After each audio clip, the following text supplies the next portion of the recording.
So then I'm as honest as I can be, and then you're hurt. But it is hurtful. I know, but I don't know. So if anything, I'm going to But that is the truth. Yeah, literally, I don't know. It is hurtful, and listen, so that's what's going on. You want to be honest, which is brave. Yeah, but it always fucks me over. It doesn't fuck you over. It means you have to bear the consequences. I know. It's like you want to be honest, but you can't stand what's coming back at you. I sought therapy for us because I believed that I wanted a renegotiation, and without help, he wasn't gonna take my opinion with as much respect or weight as his own. Mm-hmm. I bring things to you that mean a lot to me, and you are very... Dismissive? Yeah. Do you recognize any of this kind of... I understand why she feels this way. No, but do you recognize that in yourself? I recognize why she sees that. So I know what she's talking about. Yeah. But it'd be like me, telling you what one side of this is, and then thinking it's the whole side. No, I got it, yeah. If you look at it that way, that's what you're gonna see. If you look at it a different way, you'll see something else. Right, okay, so wait, stop. Absolutely. So this is exactly what I was talking about. I'll say, don't say that, that's mean. And then the other side, so here's the one side is that's mean, those are ugly words you're throwing at me, or making me feel small. But the other side is that you can't wait to show me is what a great and supportive husband you are, and how supportive and da-da, which just makes my side irrelevant, which is your whole point of doing it. Baby, that was a terrible example. You are being mean to me. I already said I understand why you feel that way. But you don't. You Yeah, I know I do. absolutely I don't. still do. But okay, but if I you did when I said it, and I still do. I okay, don't then lost track so of it. what part of that is on you? play But back what just say, what part is on you? Well, there isn't a part. Look, it can happen in certain situations, but the constant in those other situations is the way that you're approaching it. Okay, well, that's a dynamic. That's a couple dynamic. I mean, you're saying to Annie, look, there's a part that is yours, which is the way you approach me. What part's yours? But say, and here's where I can meet you. Here's my part. Look, I'm struggling to find what that is, because you're Come right. on, you can. No, I'm being sincere. When you already have it, it's not missing from your relationship. Just say it again. Even if you're doing that effort, you can just say, here's what I'm trying to do. Here's what I'm already successful at doing. That's not the same thing. I think you'll get way more traction if you say, rather than say, I've been doing it all this time, is if you say, I can try harder to not be dismissive. What triggers me is when you talk to me in this way or that way, but I still want to keep making the effort to be respectful. Yeah, that's insulting. To whom? To me. It's a Bear ridiculous that insult. thing to say. Bear that insult. It'll be good for your marriage. No, I won't do it, and I don't want it. If you were to give me everything I ever wanted by doing that, I'd say no. I'd rather have nothing than have that. We met within the context of an open relationship at a time in our lives where, I was exploring things and he was exploring different things, and we kind of met. Generally, what kind of things? A more open sex More life. sexually. Yeah. Sexually. We're both exploring sexually. So he and I are separately serial monogamous, right? From one relationship to another, And I think for both of us, we realized sex doesn't have to mean one person for the rest of your life. It can happen within the confines of an emotionally committed relationship. And I think that's what attracted both of us to each other, right? And created that bond. Did you bring other people into your Yes. shared sex life? Yeah. Yeah. And how did that work for the two of you? Yeah, I think at the time, like I always looked at it as like we were kind of our like exploration buddies, you know, and that's kind of where the relationship flourished from there. And did that stop at some point? So boundaries became a huge issue, and we did. Who wanted what kind of I think boundary? when we first got together, the boundaries were that we only dated other people together as a couple. And then, you know, just scheduling issues became difficult, whatever. And so she started dating someone on her own. So then, you know, we decided to try that for a while. But then his boundaries were, okay, you can't go on long walks with them, you can't cuddle, you can't do this, Well, that's you can't going do way that. back. Hold on. Meaning you can't do things that are... I can't do monogamous relationship things with other people. And You can do pure sexual... just pure sex, show up for Got the it. sex, put your clothes on and come home. Got it. And for me, that's not sexy to me. I don't operate, you know, like that. So he had a problem with how I was going to be intimate with someone else. But then when we were looking for other people to date, he was having a hard time because most guys will respond to me. But for guys, it's much more difficult. So sometimes I would help him write the notes to the prospects, right? And it worked. But I think when he started seeing other people, there was that switch that flipped, and all of a sudden, oh, I can do this with them. Oh, I can do that with them. Oh, that's okay. This is okay. So it's a free-for-all now. So he would disappear for 3 to 4 hours, not check in, no text, nothing. And I think at that time, it wasn't so much I was jealous. It was just, hello, we're in a relationship where we have other people. So you need to be more mindful of who your primary is. This is someone who told me I can't do the X, Y, and Z, and all of a sudden he's out doing X, Y, and Z. You were upset. Yeah, the deeper issue is really, Feeling left out. I feel fucking left out, and that's not what this relationship is about. That's not what. You're smiling because the irony is like she's saying she feels left out. It's always people trying to include her. Like, I love how you don't take any accountability for how you make me feel. It's not about them, okay? What would you want Will to say? What would be a way that he could convey to you that he is taking some responsibility? What would it sound like? I guess I would love it if he says, you know what, you're more important to me than all these other people. Is there a way that you can communicate to her that she is important, that she's actually the most important? I feel like anytime I tell her how I feel about her, she just says, no, you don't. That's not how you feel. Or, So part of you feels defeated. yeah. I try to reassure her with words. She either calls it bullshit or says, no, you don't, you know. I you know, try to show her with small actions and things, and she says, that's not enough, or that's not good enough, or...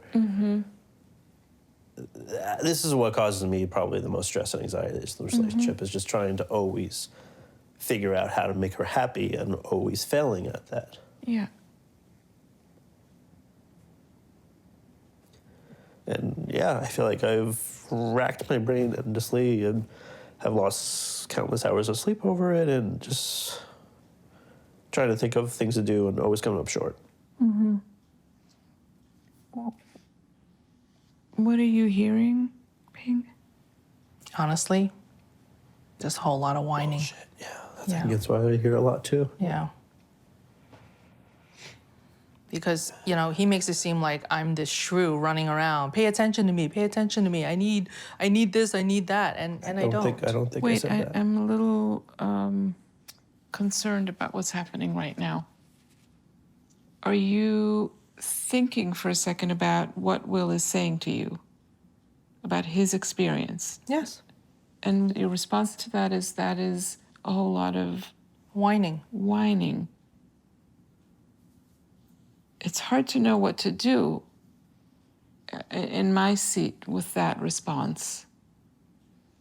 Because if I can't rely on the two of you having some concern for each other, I don't know what we're doing here. But this growing resentment that I have for him it's not from any one incident. It's from all of these incidents where I see him choosing himself, choosing his needs, putting someone else's needs in front of mine.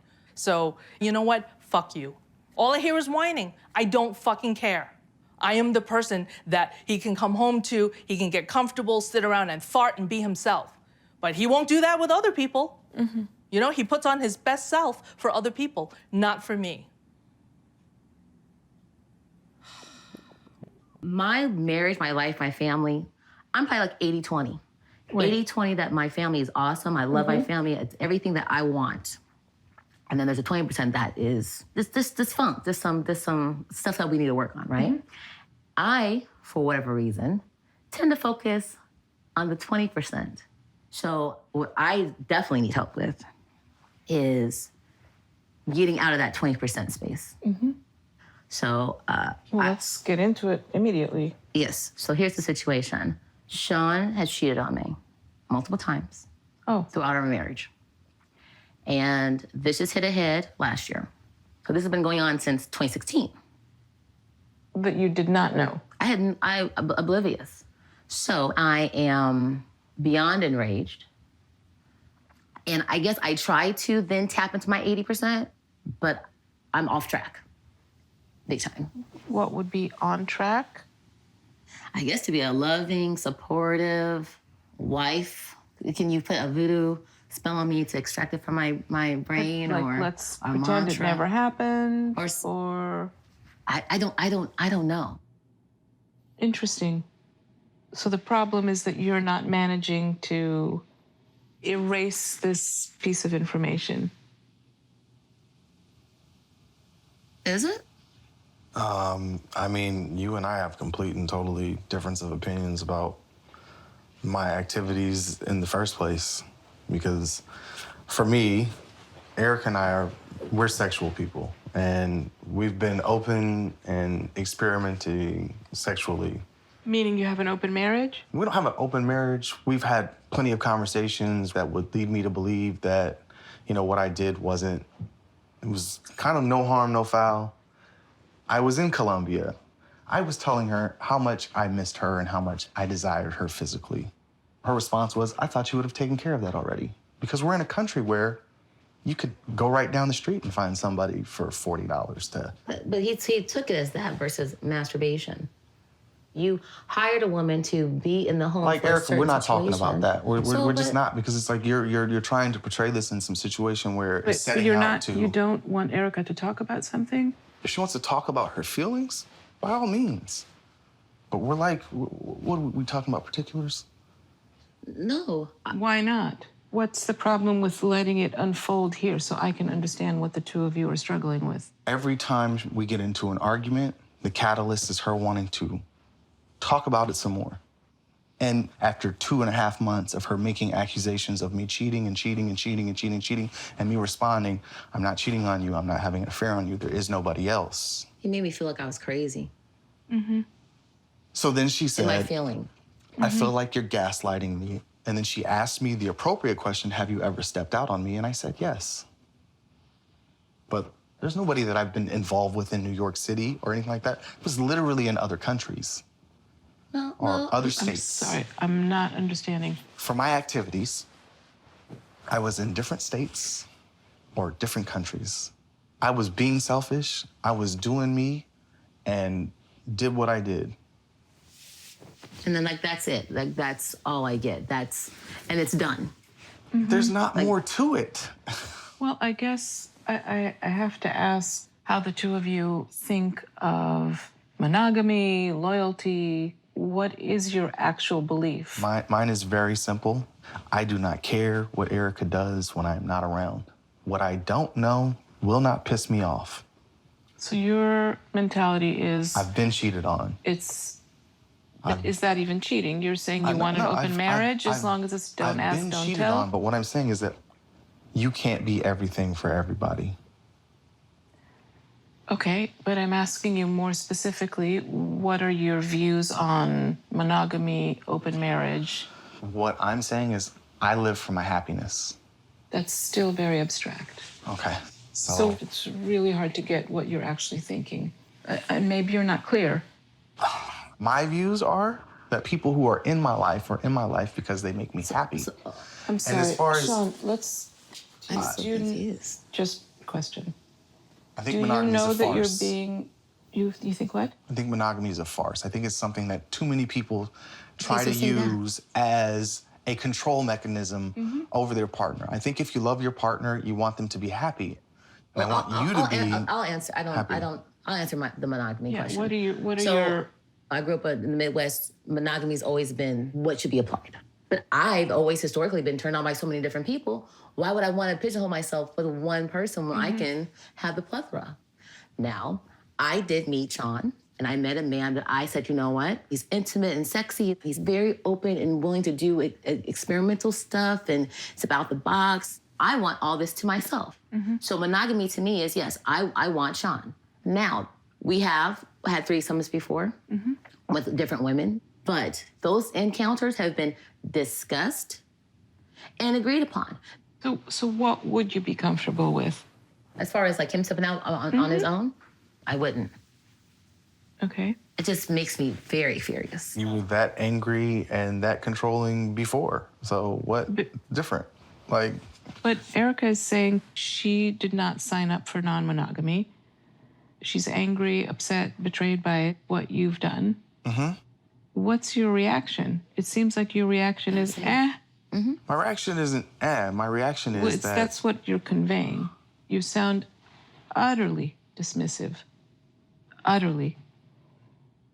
I'm saying that these behaviors that she's assigning blame existed long before she had any knowledge of my activities. We got in a fight over text, like Over.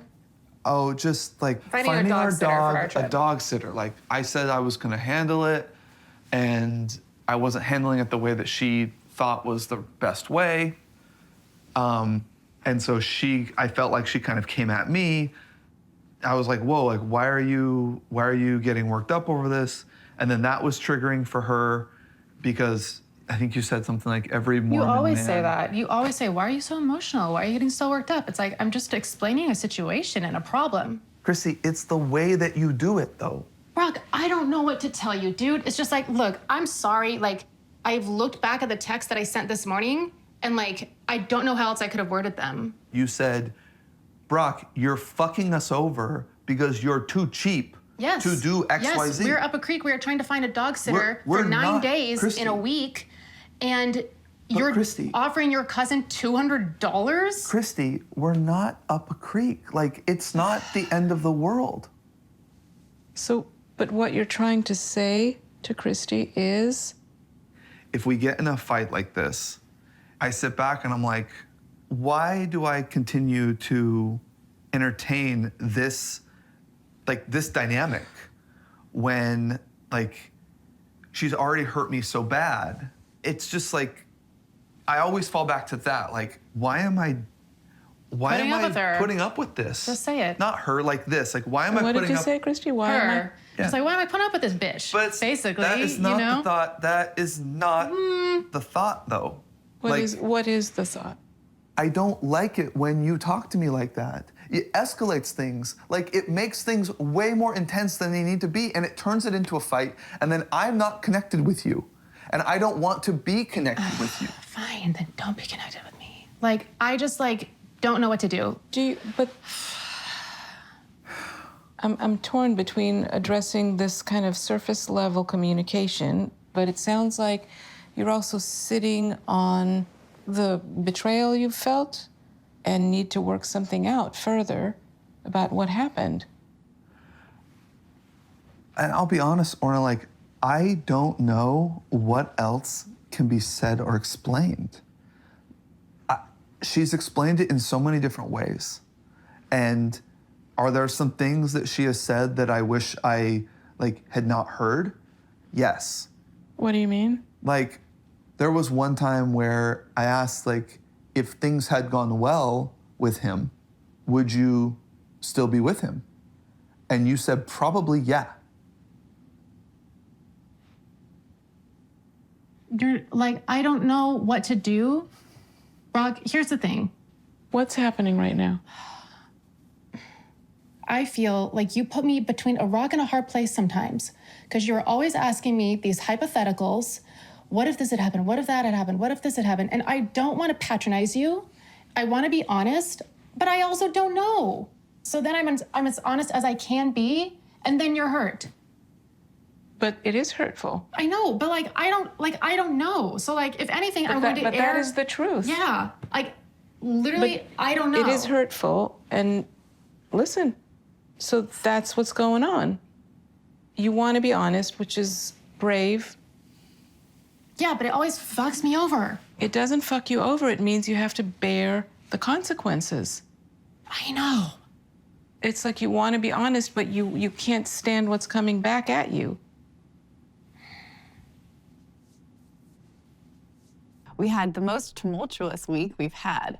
It was, first of all, a scheduling thing about me getting an opportunity for a circus gig, but it's near New York, so I get to spend more time with Josh, and I assumed that Josh would want to have more time with me because I'm spending actually a lot of time in Las Vegas. This is, just so I'll understand concretely, this would mean that you would be in New York regularly, more than you were planning to be? Yeah, 2 to 3 days more per week. Got it. And I think it's that's definitely exciting. But the conversation around something that would impact me dramatically was never had. Mm-hmm. The majority of the conversation was focused on logistical exercises and assumptions. Rather than asking you, how would that impact you? Or just hey, we're a team. Let's sit down and this would be a big impact on you. Can we just talk about the ways in which this will impact you and if you're up for this?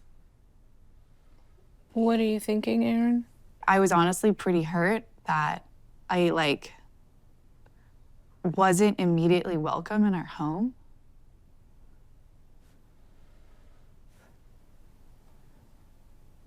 That everything you've ever told me is you want more time with me. So I was it felt contradictory to everything that you've ever asked for.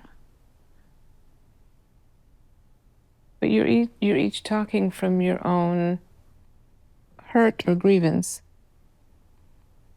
In a way, you're each saying, why don't you understand what hurt me? But you're talking about different things. But shouldn't we be focusing our energy on the beginning parts of the friction and argument? I think that's one way to possibly go. From my experience, it doesn't really work. And it doesn't matter who started. I just feel like it does matter who started it. It matters if you're in court.